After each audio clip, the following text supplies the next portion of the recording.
राहुल गांधी ने नहीं किया है तो डॉक्टर अम्बेडकर विरोधी हो गए राहुल गांधी। नागपाल जी, आजकल बिहार में राहुल गांधी और इंडिया गठबंधन जो है वो वोट अधिकार के लिए एक यात्रा निकाल रहा है। उस यात्रा में एक ऐसी घटना हुई, बाबा साहब की मूर्ति का अनावरण करना था राहुल गांधी को, लेकिन किसी कारण वो कर नहीं पाए हैं। इसको लेकर बीजेपी ने बड़ा मुद्दा बना दिया और कहा जा रहा है कि राहुल गांधी जो ये दिखावा है, ये अम्बेडकर विरोधी लोग हैं।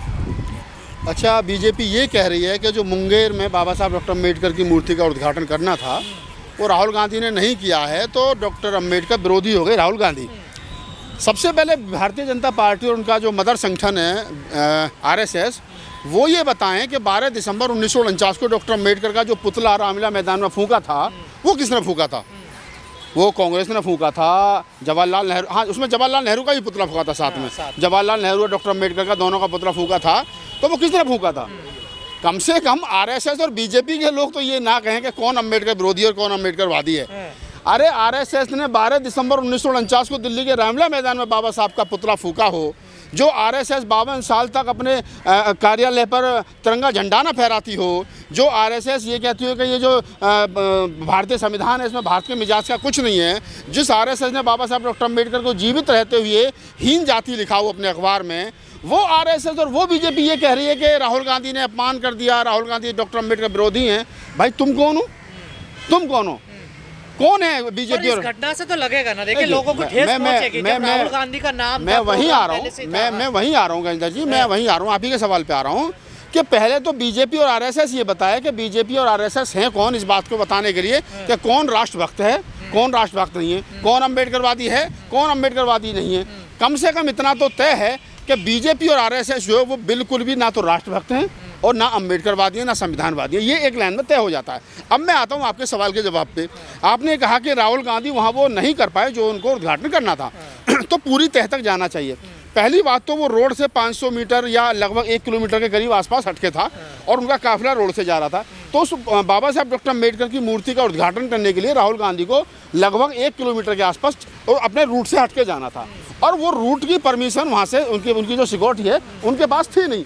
तो जब सिक्योरिटी के पास क्लियरेंस ही नहीं है, कल को कोई 19-20 हादसा हो जाए तो फिर बीजेपी वाले कहेंगे देखो हमने गृह मंत्रालय ने जो है वो अनुमति नहीं दी थी और राहुल गांधी वहाँ अपनी इच्छा से चले गए और ये हादसा हो गया।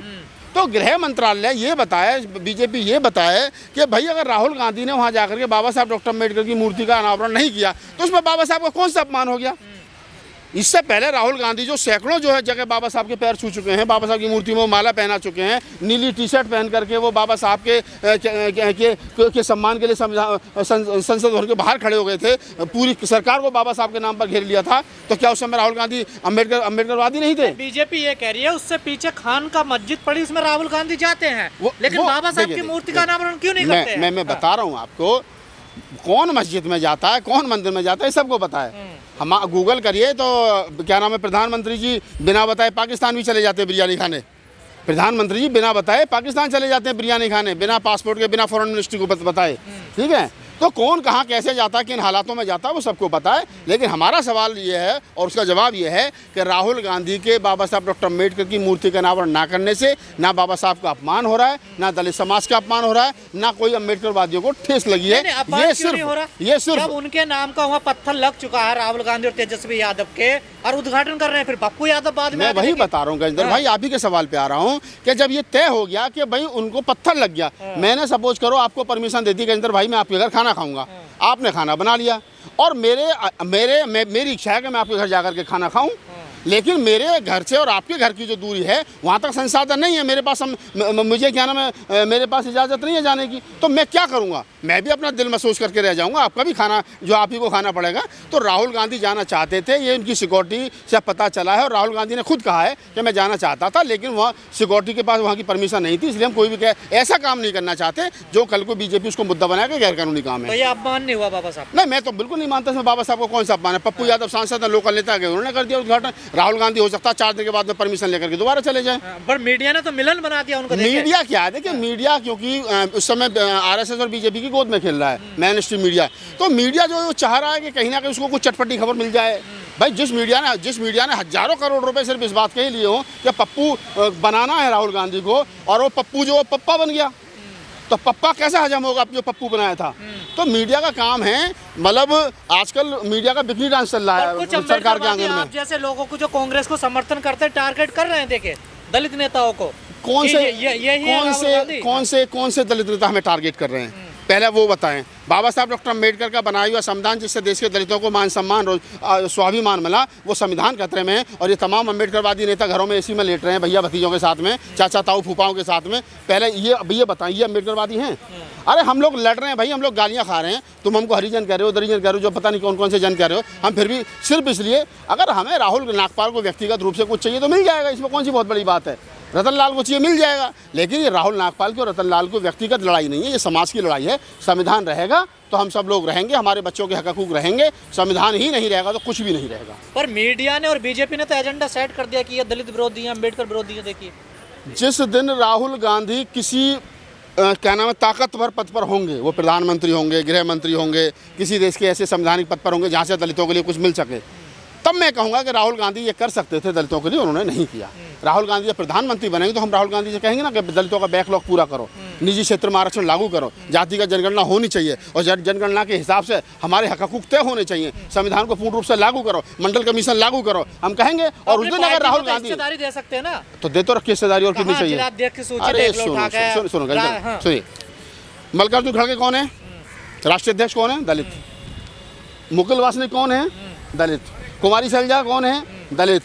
और अपना सुशील कुमार शिंदे साहब कौन है, दलित। चन्नी साहब कौन है, दलित।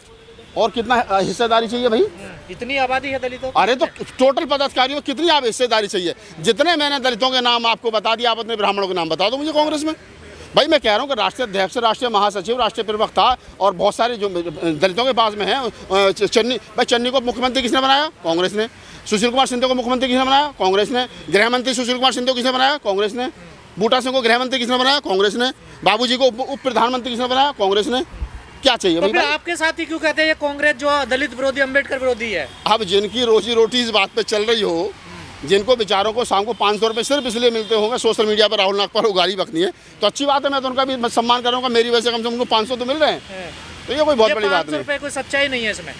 अब आपको लगता है, मुझे तो कुछ लोगों ने बताया कि कुछ लोगों को कुछ लोग फंडिंग कर रहे हैं कि आपको इनको हरिजन और दरिजन कहना है, शाम को बैठ करके मुर्गा उर्गा खाएंगे, लिखा करो सोशल मीडिया पर। तो आप क्या लगता है, आपको सबको कांग्रेस की तरफ ही जाना चाहिए, दलितों को? नहीं, सब यह हाँ, देखिए किसको किस पार्टी में जाना है, किसको किस पार्टी में राजनीति करनी है, किसको किस पार्टी को वोट देना है, किसको किस पार्टी की सदस्यता लेनी है, ये आदमी का संवैधानिक अधिकार है। मेरे कहने से कोई क्यों जाएगा। मैं तो सिर्फ एक बात कह रहा हूँ कि वर्तमान में लड़ाई दो हिस्सों में है, एक तरफ संविधान के विरोधी लोग और एक तरफ संविधान के मानने वाले लोग हैं।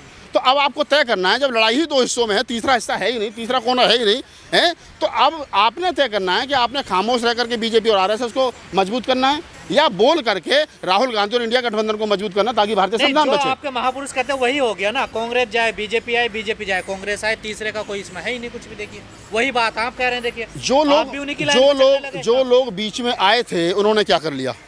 जो कांग्रेस और बीजेपी के अलावा जिनकी सरकारें बनी हैं वो क्यों नहीं लंबे समय तक टिक पाए। जनता दल की सरकार क्यों नहीं लंबे तक चली, समय जनता पार्टी सरकार क्यों नहीं देश में चली। उत्तर प्रदेश के अंदर सपा बसपा और क्या नाम है बिहार में आरजेडी और जेडीयू की सरकार क्यों नहीं लंबे समय तक चल पाई। चल रही है ना क्षेत्रीय दलों और भी क्षेत्रीय पार्टी हैं। मेरा कहने का मतलब ये नहीं कि कांग्रेस जाए बीजेपी आए, मैं कह रहा हूँ कि पहले आप अपने आप को तो मजबूत कर लो। जब हमारा नेता ही हमें दिखाई नहीं दे रहा तो हम किसके साथ जाएं। भाई दलित समाज आज की तारीख में अनाथ की तरह रोड पे खड़ा है बाबा साहब के संविधान को हाथ में लेकर के, और उसका नेता कहीं दिखाई नहीं दे रहा है, तो क्या करे दलित समाज। भाई कहीं ना कहीं तो वो जाएगा ना। धन्यवाद।